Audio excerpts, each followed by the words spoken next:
Buongiorno a tutti, sto facendo questo video per mostrare, visto che non ho trovato un video simile su internet, per mostrare come risolvere il problema dell'aspirazione della polvere quando ricevete un messaggio di errore che il condotto, l'aspirazione è bloccata.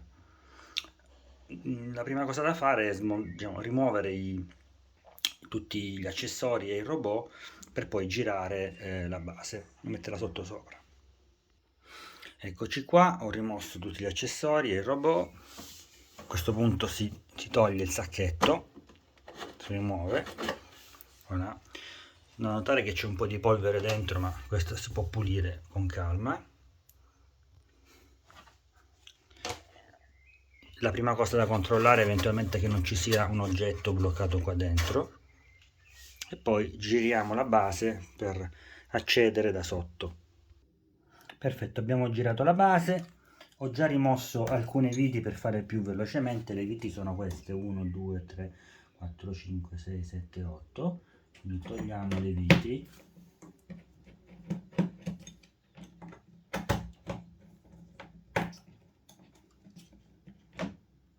E rimuoviamo il condotto. Come potete vedere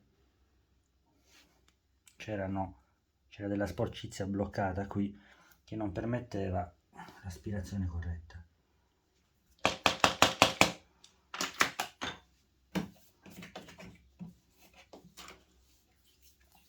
Adesso si può rimontare il condotto e richiudere la base. Perfetto, finito. Possiamo rigirare la base e rimettere tutti gli accessori a posto.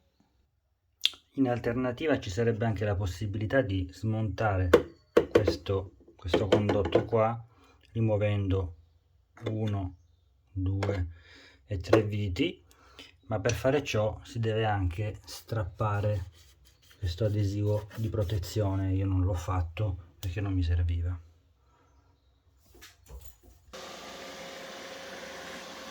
E voilà.